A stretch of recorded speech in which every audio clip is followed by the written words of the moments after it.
Adidas just gave Tyshawn a second shoe. So this is gonna be my first impressions of the Tyshawn 2. Adidas is not sponsoring this video. I don't know Tyshawn, and I bought these shoes myself for $100. That's a lot of money for a skateboarding shoe. And since I bought these shoes myself, I get to give you guys my honest opinion about these first impressions. I really like the first Tyshawn, but let's see how the Tyshawn 2 does with my first kickflip. Oh, that's nice. Oh, damn, that feels crazy, actually.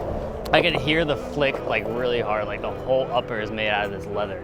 So let's look at all the features for these shoes. The new silhouette from the ground up, the Tyshawn 2 is inspired by Tyshawn Jones' favorite models from the Adidas archives. Informed by his needs and aesthetics, the Tyshawn 2 melds cupsole construction and comfort. A new look for a skateboarding icon. The Tyshawn 2s offer style and performance with a dual layer toe area and multi-directional cupsole tread for a streamlined fit and impact cushioning.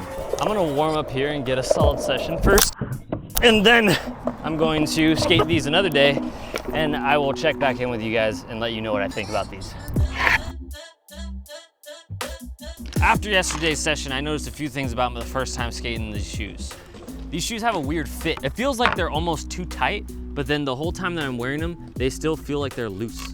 This is a cup sole, so I was thinking maybe I'm not gonna have as much board feel as normal, but I definitely still feel the board a lot. Whoa! Why did I take the impact of the 10 stick? Because the insole itself is super thin.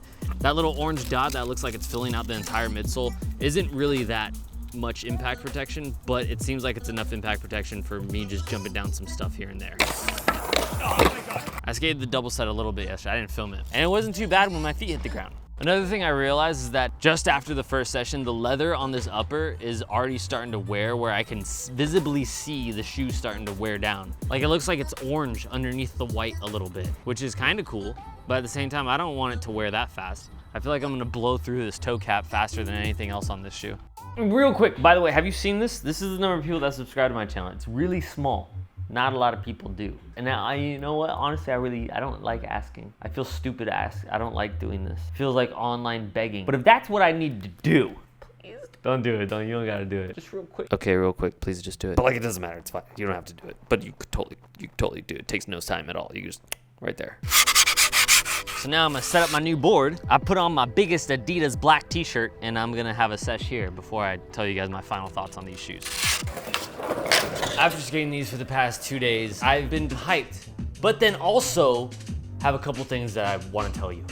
Number one, definitely a shoe you want to try on. They do feel like they fit really snug, while at the same time feel like they're gonna fall off when you start skating them. When you get the shoes, they come with the top eyelet not laced up, so I laced it up to the top and tied them tighter and tighter as I skated them. They're also not super comfortable. I don't feel like they're very cushiony when I'm walking around. It feels like you have a very thin shoe that's like made for skateboarding. Oh, and breaking in, they broke in really easy. They didn't even break in. They were just ready to go. Super thin feeling, super light, and just good out the block.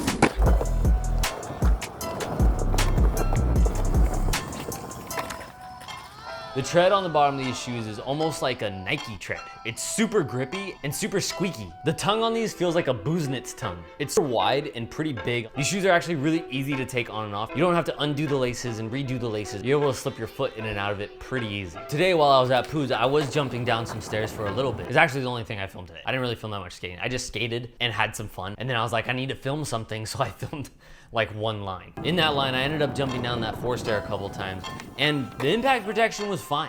Whenever I'm jumping down something bigger than like a 3-stair, I can kind of tell whether or not the impact protection is gonna be good. I think the fact that it's a cup sole and whatever this memory foam stuff is that's in the heel is actually doing a pretty good job.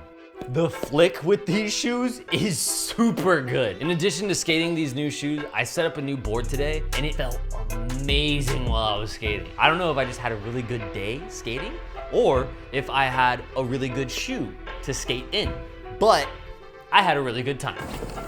It doesn't have that vulcanized outsole, making it feel like you have that edge that you're flicking off of on the toe box. It does have a very grippy outsole around the toe box, making it so that all my kickflips felt so good. Look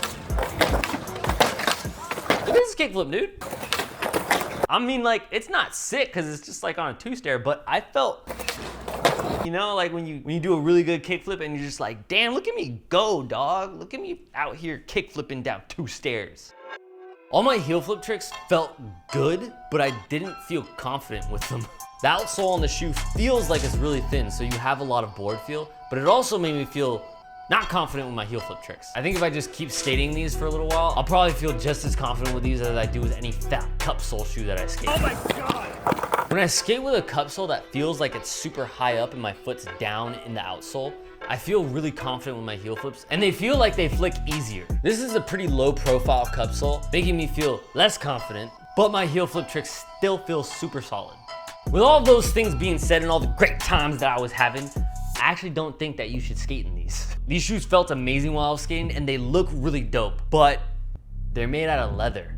And after 2 sessions and probably less than 200 kickflips, this toe box is already starting to deteriorate right before my eyes. But I think you should still get them because they look really cool, and if you want to skate in them, you definitely can, and they're gonna feel awesome.